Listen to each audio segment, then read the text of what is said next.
तो hello guys, आप लोग का मेरे यूट्यूब चैनल में दोबारा से स्वागत है। तो आज हम लोग चैप्टर नंबर 3 फिज़िकल केमिस्ट्री का चैप्टर नंबर 3 केमिकल काइनेटिक्स करने वाले हैं। केमिकल काइनेटिक्स को एकदम साफ कर देंगे आज इस लेक्चर के बाद। इस लेक्चर के बाद आपको हर एक कॉन्सेप्ट अच्छे से आ रहा होगा, हर एक फॉर्मूला आपको याद रहेगा और हर एक ग्राफ को एकदम दिमाग में सेटल हो जाएगा। तो बेसिकली ये नीट के और जेई के बच्चे दोनों दे सकते हैं। तो चलिए शुरू करते हैं। पहले हमारा कॉन्सेप्ट आता है rate of reaction. Rate of reaction क्या होता है? The speed at which reactants are converted into products.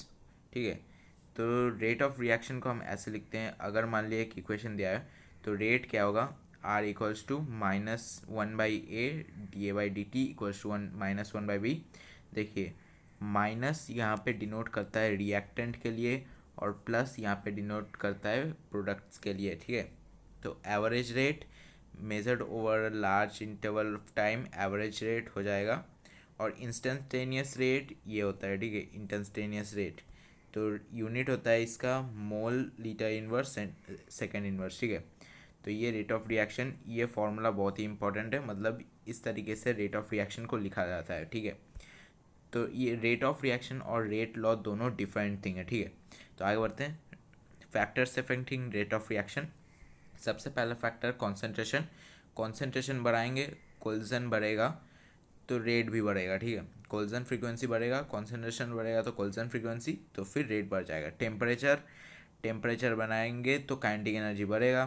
Therefore rise in 10 degree Celsius rate of reaction doubles with 10 degree rise in temperature. ठीक है, रेट ऑफ रिएक्शन डबल हो जाता है, temperature rate of reaction double पर 10 degree rise in temperature. और अगर 10 degree fall in temperature तो rate of reaction half. ठीक है, तो कैटलिस्ट, कैटलिस्ट का काम क्या है? ये लो एक्टिवेशन एनर्जी को लो करता है। बैरियर एक्टिवेशन एनर्जी बैरियर को lowers the activation energy barrier providing an alternative part. ठीक है, तो catalyst, catalyst rate of reaction को फास्टन कर देता है दोनों तरीके से, बैकवर्ड फॉरवर्ड। ठीक है, by decreasing the activation energy. और प्रेशर भी है, प्रेशर भी इफेक्ट करता है। ठीक है, प्रेशर, प्रेशर एक्चुअली गैसेस के लिए एप्लीकेबल है। ठीक है, प्रेशर भी होता है। Other factors are surface area of reactants, radiation, photochemical reactions. ठीक है, तो हम रेट लॉ की बात करते हैं। फिर से दोबारा रिपीट कर रहा हूँ, रेट लॉ और रेट ऑफ रिएक्शन दोनों अलग चीज़ है। ठीक है, रेट लॉ अलग चीज़ है, रेट ऑफ रिएक्शन अलग चीज़ है। रेट लॉ क्या होता है? रेट लॉ को हम ऐसे लिखते हैं। ठीक है, rate equals to K A to the power X B to the power Y. देखिए, एक बात याद रखिएगा, ये एक्स और वाई जो है ना, वो आपका जो यहाँ पे, एक सेकंड, एक्स और वाई ये नहीं है जो कोएफिशिएंट है, ये एक्स और वाई नहीं होता है। ठीक है, एक्स और वाई डिफरेंट भी हो सकते हैं, सेम भी हो सकते हैं। ठीक है, एलिमेंट्री रिएक्शन के लिए जो एलिमेंट का कोएफिशिएंट होगा वही हो जाएगा एक्स और वाई। और अगर फर्स्ट ऑर्डर सेकंड ऑर्डर के लिए ये नहीं एप्लीकेबल होता है। ठीक है, ऑर्डर, ऑर्डर को हम एक्स प्लस वाई से लिखते हैं। Determined experimentally order. और रेट कांस्टेंट के specific to a reaction at given temperature. Unit of k ध्यान में रखिएगा, mole litre inverse 1 - (-1 - n) second inverse. ठीक है, ये बहुत ही इंपॉर्टेंट है, यूनिट ऑफ के बारे में पूछा गया है क्वेश्चन। और ऑर्डर एक्स प्लस वाई होता है। ठीक है, और X and Y coefficient same नहीं होता है। तो ये ज़ीरो ऑर्डर के लिए रेट लॉ होता है के ए टू द पावर 0 1 हो जाता है, तो रेट क्या हो जाएगा? के। कंसंट्रेशन वर्सेस टाइम क्या होता है? A0 - AT equals to KT होता है। ठीक है, टी हाफ लाइफ A0/2 क्या होता है? और यूनिट क्या होता है? Molarity by second. ठीक है, concentration by second. First order kinetics, second order kinetics के लिए भी रेट, फर्स्ट ऑर्डर के लिए रेट होता है K into A to the power 1, therefore A. और रेट क्या होता, मतलब K T equals to 2.303 log A0 - AT होता है। और half life, T half life होता है 0.693/K। और यूनिट होता है सेकेंड इनवर्स। आप लोग ये इंश्योर करिएगा कि आप लोग इस चैप्टर को पहले से पढ़ चुके हैं, तभी मेरा वीडियो देखिएगा, नहीं तो ज़्यादा कुछ समझ में नहीं आएगा, ठीक है। यहाँ पर शॉर्ट तरीके से चैप्टर को रिवाइज कर रहे हैं। तो सेकंड ऑर्डर के लिए रेट हो जाता है के टू द पावर स्क्वायर हो जाता है, और ये जो के टी होता है के टी 1/80 इक्वल्स टू के T plus 1/A0। A0 initial है, 80 फाइनल है, ठीक है। और टी हाफ लाइफ होता है 1/K0, और यूनिट होता है कंसंट्रेशन इनवर्स सेकेंड इनवर्स, ठीक है। तो आगे बढ़ते हैं ज़ीरो ऑर्डर रिएक्शन की तरफ। ये कुछ ग्राफ्स है, ठीक है। ये ज़ीरो ऑर्डर के ग्राफ है, ये फर्स्ट ऑर्डर के ग्राफ है, ठीक है। ये कांस्टेंट और टाइम का ग्राफ है, ये थोड़ा दिख नहीं रहा, ठीक है, इस ग्राफ को छोड़ दीजिए। ज़ीरो ऑर्डर रिएक्शंस के लिए rate is independent of concentration, क्योंकि ए टू द पावर ज़ीरो होता है तो 1 हो जाएगा, ठीक है। हाँ, एक सेकंड पेन ले लेता हूँ तो अच्छे से। हाँ, ए टू द पावर ज़ीरो हो जाता है तो 1, तो रेट क्या हो जाएगा, रेट इक्वल्स टू के, ठीक है। पढ़ चुके हैं पहले स्लाइड में, तो ये हाँ ठीक है। तो आगे बढ़ते हैं, मैजिक पेन ले लेते हैं। हाँ, तो ये ज़ीरो ऑर्डर रिएक्शन का रेट क्या हो जाएगा, पहले स्लाइड में पढ़ चुके हैं, A0 - AT equals to KT, ठीक है। A0 माइन मैंने ऐसे ही याद रखा है, ये वाला भी आप याद रख सकते हैं, और ये वाला फॉर्मूला भी याद रख सकते हैं, A0 - AT equals to KT, ठीक है। और टी हाफ लाइफ क्या होता है, A0/2 के। अरे असल में क्या है, देखिए AT को आप हाफ हाफ डिसोशिएशन करने के बाद कितना हो जाएगा, AT क्या हो जाएगा, देखिए AT हो जाएगा A0/2, ठीक है।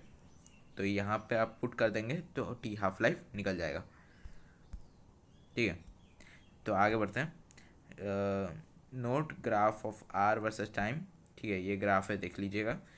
T half life zero order reaction का टी हाफ लाइफ और इक्वेशन हो गया, ठीक है। फर्स्ट ऑर्डर काइनेटिक्स के कुछ ग्राफ है, कंसंट्रेशन और टाइम का ग्राफ है, ln एक और टाइम का ग्राफ है, ठीक है। यहाँ पे इक्वेशन है, इसको पढ़ लीजिए, ठीक है। K T equals to ln A, k T equals to ln A0 minus ln, ठीक है। तो फिर के T equals to ln A0/AT हो जाएगा। Rate is directly proportional to concentration of one reactant. यहाँ पे के का equation k T equals to 2.303 log A0 - AT, और टी हाफ लाइफ हो जाएगा ln2/K इक्वल्स टू 0.693/K, ठीक है। Half life is independent of initial concentration for first order reaction, ठीक है। टी हाफ लाइफ, ठीक है, टी हाफ लाइफ के नहीं, टी हाफ लाइफ। मॉलिक्यूलरिटी और versus order of the reaction, sum of powers in rate law. Molecularity क्या होता है, particles colliding in elementary step. Molecularity जो होता है ना, कितने पार्टिकल्स कोलाइड कर रहे हैं एक दूसरे के साथ at a particular time in elementary step is molecularity, ठीक है। Order of the reaction, experimental property. Molecularity हम थियोरेटिकल डिराइव कर सकते हैं। Order of reaction, zero, fractional, integer, सब कुछ हो सकता है। Molecularity, order of the reaction negative भी हो सकता है, ठीक है, लेकिन मॉलिक्यूलरिटी ओनली होल नंबर, वो भी 1 2 3, जीरो नहीं हो सकता। Order of the reaction applicable for complex reactions. Molecularity elementary reaction के लिए होता है। मॉलिक्यूलरिटी हम एक्स और वाई की ज़्यादा कोएफिशिएंट लिखते हैं, ठीक है, एलिमेंट्स के। तो सूडो फर्स्ट ऑर्डर रिएक्शन, हमने ऊपर फर्स्ट ऑर्डर रिएक्शन पढ़ा था, तो उसी का और एक जो नीट जे में पूछा जाता है सूडो फर्स्ट ऑर्डर रिएक्शन के बारे में, acid hydrolysis of ester, very important, ये वेरी वेरी इंपॉर्टेंट है। Acid hydrolysis of ester pseudo first order reaction है, ये आता है, ठीक है। Reaction which not truly first order but behave as such under specific condition, usually when one reactant is in large excess amount, acid hydrolysis of ester, ठीक है। ये ester plus water in the form H plus CH3CH plus C2H5OH बना लेता है, ठीक है, acetic acid और ethanol. Since concentration of water remains nearly constant, the rate depends only on ester concentration. Important है, rate depends only on ester concentration, ठीक है। वहाँ पे भी पढ़ा था के T equals 2.303 log A0 - AT, तो यहाँ पे भी rate depends on only on Easter condition, ठीक है। आर्हेनियस इक्वेशन पढ़ते हैं। सेकंड ऑर्डर के बारे में उतना चर्चा नहीं करते। सेकंड ऑर्डर के बारे में यहाँ पे थोड़ा बहुत लिखा है, तो यहाँ से ही देख लीजिएगा। सेकंड ऑर्डर उतना पूछा नहीं जाता है, ठीक है। बहुत ही कम सवाल आते हैं और नहीं आने के चांसेस है। सेकंड ऑर्डर हो गया, ठीक है। आर्हेनियस इक्वेशन पढ़ते हैं। आर्हेनियस इक्वेशन, यहाँ से कई सारे सवाल आते हैं कि equals to A into e to the power minus A by R T. ये होता है एक्टिवेशन एनर्जी, देखिए, हाँ, ए बाई आर टी। देखिए k equals to A to the power minus A by R T. Temperature increase, k increase करता है, ठीक है। एल एन के और 1/t का ग्राफ है। स्लोप वेरी इंपॉर्टेंट है, माइनस ए बाई आर। और एक फॉर्मूला आता है L N k two by k one equals to minus A by R into 1/t2 minus 1/t1। ये फॉर्मूला बहुत ही इंपॉर्टेंट है। ये दो रेट कांस्टेंट जब दिया जाता है तो ये वाला फॉर्मूला यूज़ करना पड़ता है, ठीक है। हाँ, तो ये क्या होता है, एक सेकंड ये यहाँ पे लिख देता हूँ। ये होता है एक्टिवेशन एनर्जी, ठीक है। एक्टिवेशन एनर्जी और एनर्जी। आर तो पता ही है, आर गैस कांस्टेंट होता है, और टी टेम्परेचर। ए होता है आर्हेनियस कांस्टेंट, ठीक है। आर्हेनियस कांस्टेंट होता है ए, और के रेट कांस्टेंट, ठीक है। तो ये भी हो गया आर्हेनियस इक्वेशन। ये ग्राफ भी बहुत इंपॉर्टेंट है, ग्राफ भी देख लीजिएगा आप। ये ग्राफ इंपॉर्टेंट है। स्लोप, इस ग्राफ का स्लोप भी इंपॉर्टेंट है, minus A by R. Graph किसके बीच में, एल एन के और 1/t के बीच में। और ये वाला equation log k2 by k1 equals to E A by 2.303 R into T2 minus T1 by T1 by T2। ये सिंप्लीफाई करके लिखा गया है, ठीक है। एक्टिवेशन एनर्जी पढ़ते हैं। एक्टिवेशन एनर्जी बहुत ही इंपॉर्टेंट है। देखिए, activation energy the minimum energy required by reactants to form the activated complex and proceed to product.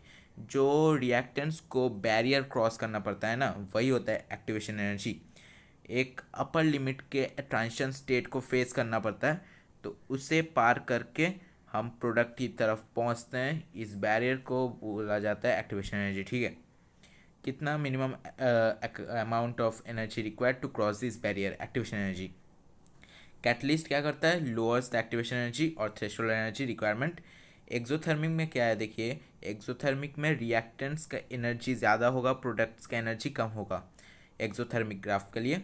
और एंडोथर्मिक के लिए यही रिएक्टेंट्स का ग्राफ नीचे होगा और यही प्रोडक्ट का ऊपर जाएगा, ठीक है। प्रोडक्ट का एनर्जी ऊपर जाएगा, रिएक्टेंट का एनर्जी नीचे आएगा। ये वन स्टेप है और ये डबल स्टेप में हो रहा है ये रिएक्शन, ठीक है।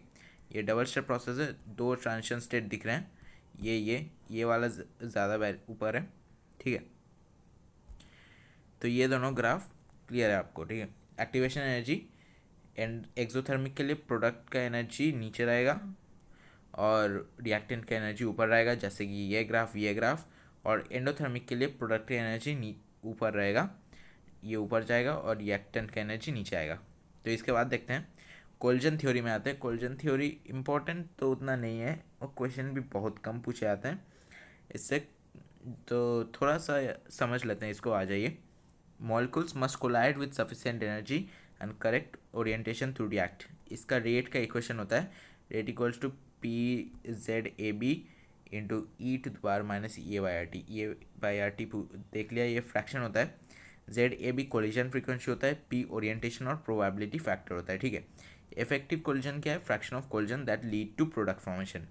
ये ग्राफ देखिए, NO प्लस O3 रिएक्ट करता है, ओजोन और नाइट्रोजन मोनोऑक्साइड रिएक्ट कर रहा है, तो इनएफेक्टिव कोलिजन हो रहा है। देखिए, इनएफेक्टिव कोलिजन, ये रेड रेड और ये ब्लू रेड, ठीक है।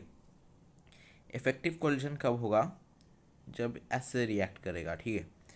और ये तब NO2 और O2 फॉर्म कर लेगा, और रिएक्शन नहीं होने की वजह से, इनएफेक्टिव कोलिजन होने की वजह से रिएक्शन नहीं होगा, NO और O3 ही रह जाएगा। तो ठीक है, ये है collision theory.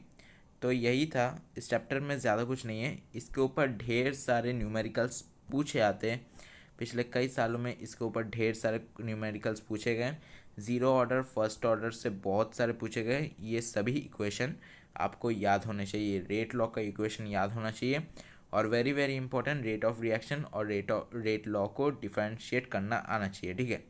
Rate of reaction ये है, रेट लॉ ये है, ठीक है।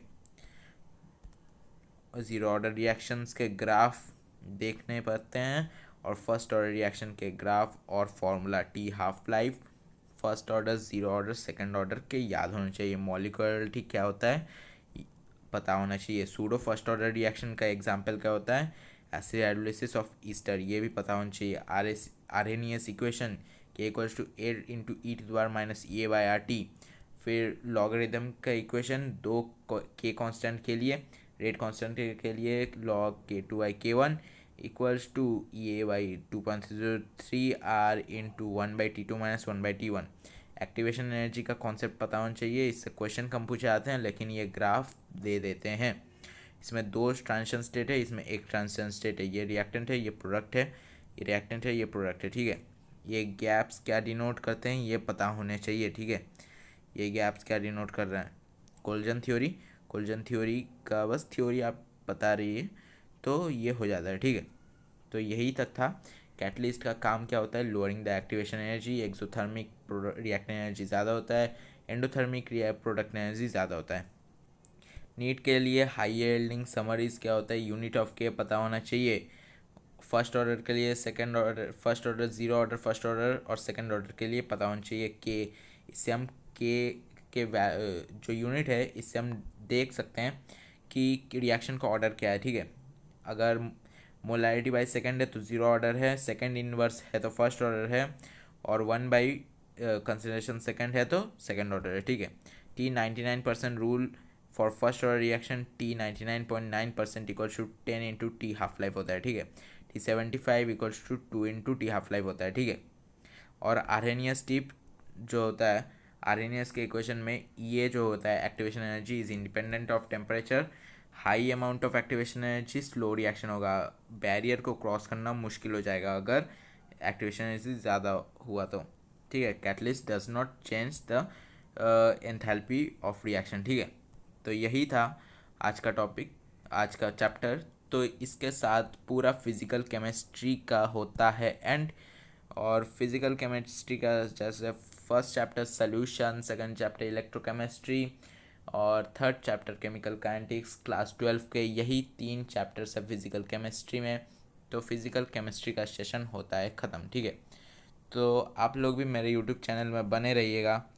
इसके साथ अलविदा लेते हुए, नेक्स्ट लेक्चर D&F ब्लॉक की ऊपर जल्द ही आ जाएगा, ठीक है। तो goodbye, see you, all the best.